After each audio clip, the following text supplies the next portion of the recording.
welcome to Channel 8 News. My name is Libby Gross. My name is Addison Sweat. President Lopez Obrador struggles to fight corruption. The cartel threatens one of Mexico's most profitable cities. And a new anti-poverty plan has been brought before the UN. All that and more on tonight's show.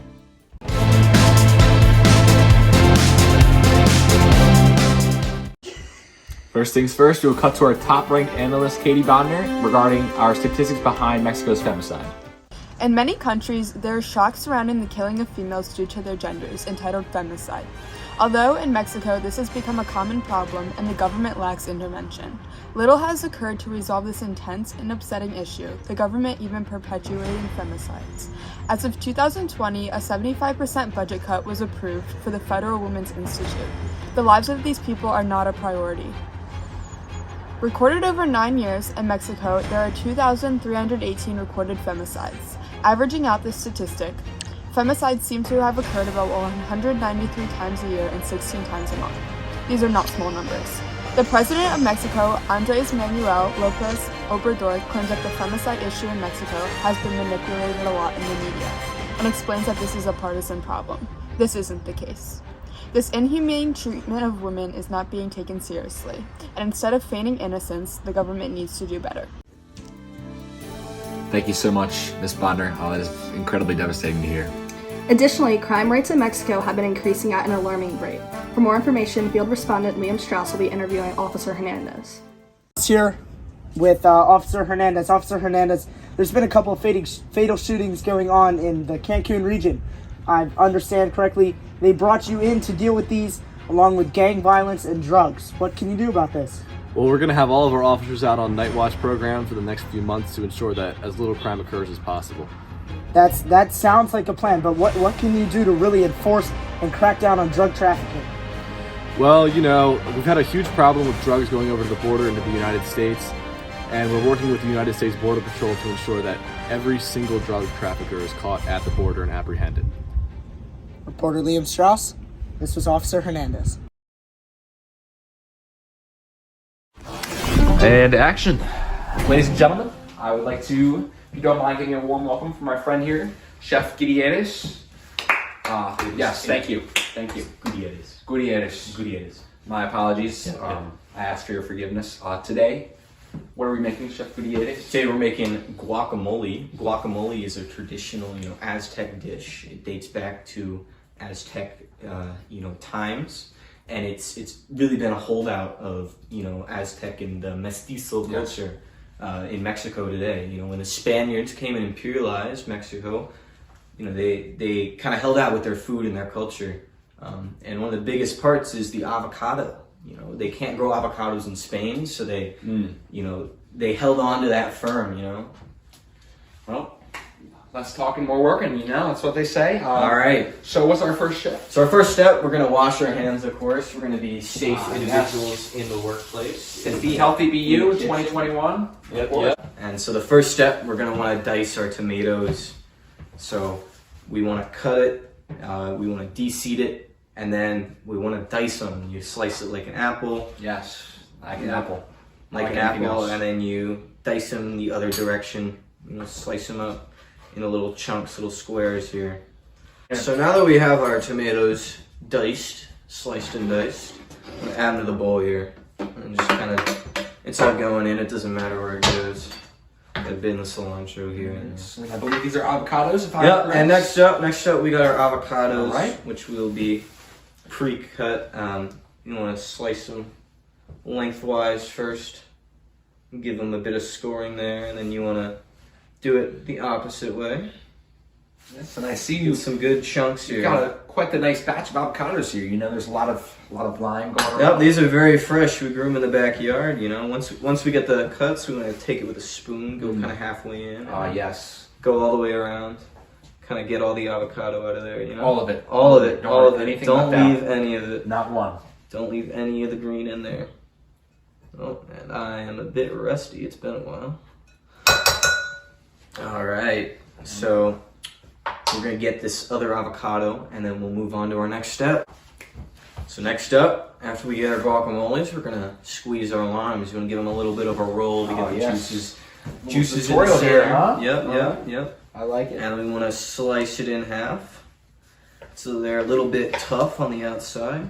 Okay. Once Wow, you do that's that, a nice looking lime right I get there. a nice lime there. Wow. And then I'm gonna give it to my co-host, Mr. Sweat here, and he's gonna squeeze it out on the squeezer.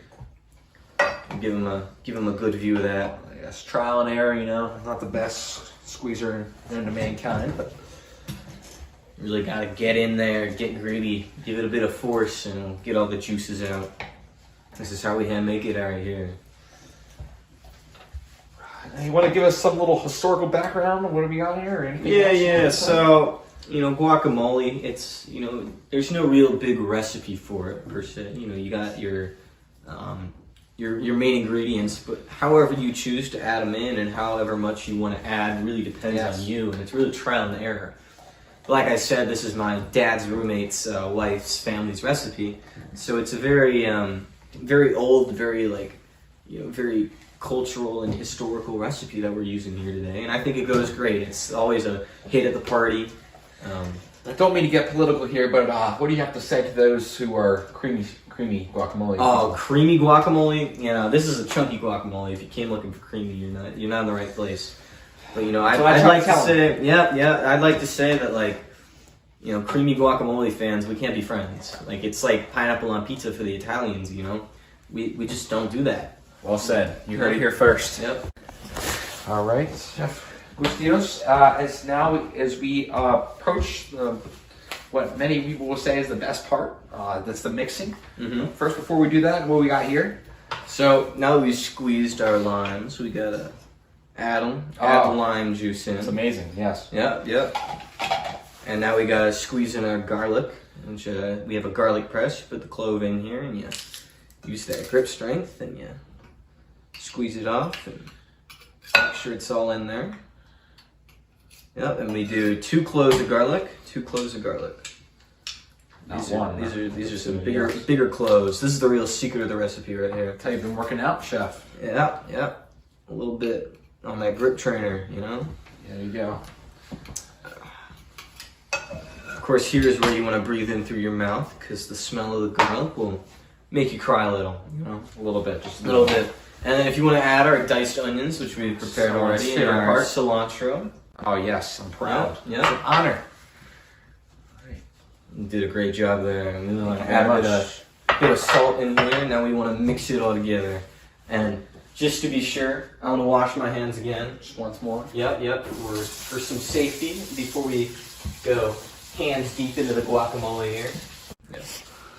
So now that we've washed our hands, we're going to want to go hands deep. And I'm actually going to take off my watch and my hairband, because this gets a bit messy here, right? We want to mix it together, we want to kind of get a good squeeze in. Just want to, mix it with the hands. Get a bit of dicing action. You want to bring it around, a little bit of that squeeze here and there. Still keeping it chunky, but you want to give it that cream in, You hear that? That's some good sounds, some good guacamole sounds right there. That's what we like to hear. Ladies and gentlemen, this is the moment we've all been waiting for. We have the mariachi in the background, Alrighty. Alright, so here's the guac and here's some chips. Let's go ahead and give it a taste test. Get a little drum roll going. Get a chip. All right, cheers. Cheers. Yep. Cheers.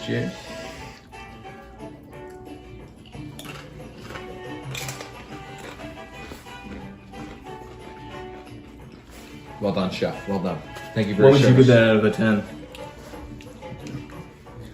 On a good day, a nice 9.2. It's You heard it here. It's definitely up there, Is it better than La Tolteca? 100%. All right, I'm we'll not take even it. going anymore. We'll take it. All right, thank you, ladies All and right, gentlemen, for watching. Kitchen Gutierrez, it's opening soon in Bel Air, Maryland.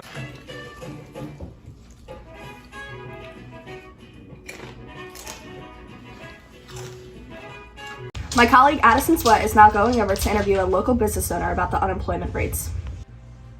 Ladies and gentlemen, we have brought ourselves down in Oaxaca, Mexico.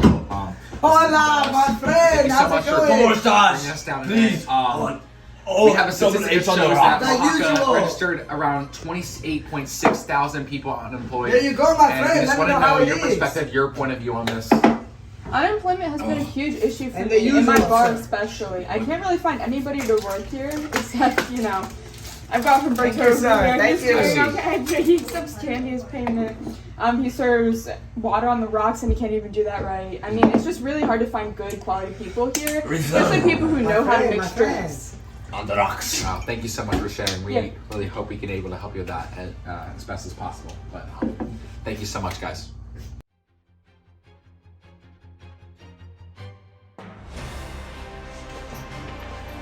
The following clip may be disturbing for some viewers. Viewer discretion is advised.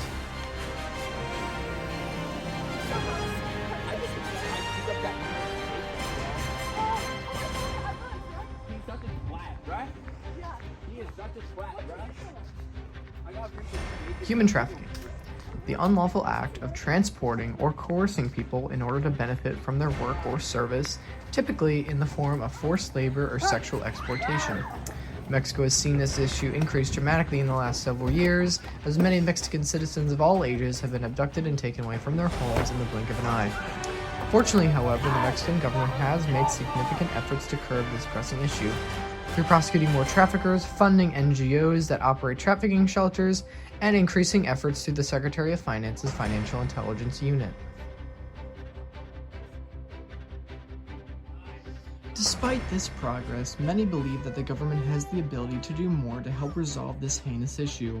In fact, many are pointing out that the recovery services that survivors of human trafficking are supposed to receive have been lacking in both quality and accessibility.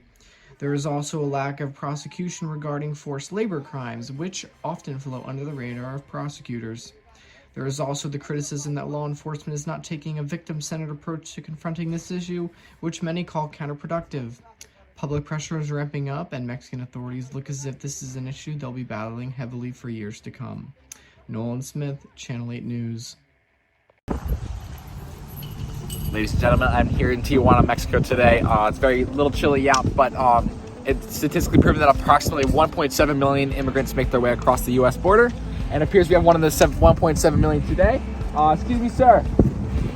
Hi, sir. Excuse me, how are you? I just have a couple questions for you. I mean no harm today, if you don't mind me asking. What brings you here today? I'm trying to move to America to have a better life for me and my family because I only make 42 pesos a day. The economy right now is super bad. Well, I wish the best luck to you, sir. Thank you so you. much. Thank you.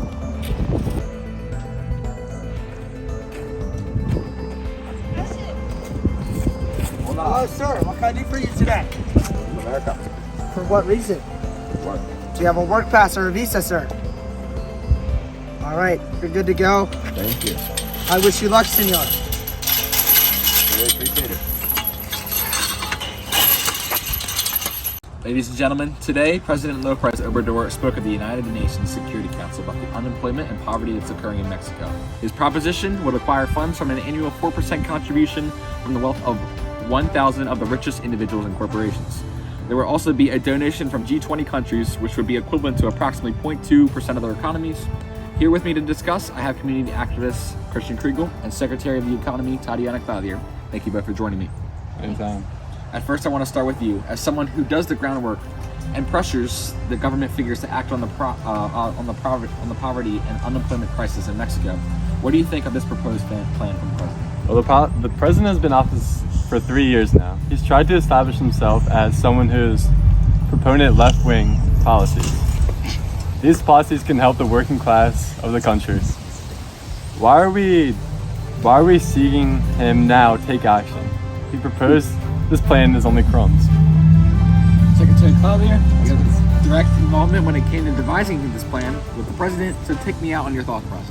Well, first I want to thank you for having me on, as it's important to discuss these conversations, especially with those who are truly at the front lines of this pressing matter.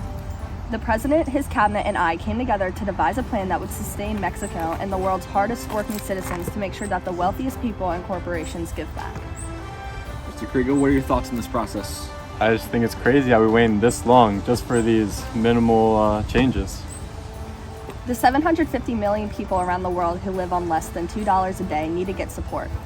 That is what this plan will do.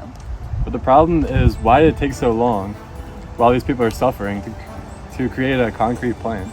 We have been carefully crafting this plan for a while now, and we are proud of what the product is. Well, I want to thank our guests for coming on today, and I look forward to more productive conversation. Hello, my name is Libby Gross, and today I'm going to be interviewing President Lopez Obrador. Mr. Obrador, thank you for being here today. Thank you so much for having me on. So yesterday, a massive rally was held celebrating your midway point through your 6-year term after a high approval rate was released. How are you feeling? I feel fantastic. I feel like I'm finally getting the recognition that I deserve. Why do you believe your approval rating was 2/3% even though we see drug gang homicides increase, as well as the inflation in Mexico? I think that although there are a lot of issues going on in Mexico right now, people are finally happy to see a different kind of candidate win the presidency, not one from the PRI. Well, almost 450,000 Mexicans have died of COVID-19 with a vaccination of only half the population. So it seems like your administration could be doing more to assist in the curbing of the pandemic. As you know, I've only had 3 years in office so far, so I can't really solve all the problems in that short amount of time. But I'm going to be sure to get my team working on a new COVID vaccination plan to get more Mexicans vaccinated and help save lives. Thank you, President. We appreciate your time. Thank you. We close tonight with a news editorial centering around political instability and the corruption occurring in our country today. As you know, anxious groups in Mexico are currently a part of the state. People's ideas are not truly reflected by using this system. Yes, however, President Obrador has been committed to separating these groups. His liberalizing presence looks towards getting more influence from the people and not from the government executives. We will continue to cover this story as it progresses. I would also like to thank each and every one of you for joining us tonight. Join us again tomorrow evening. Good night, Mexico.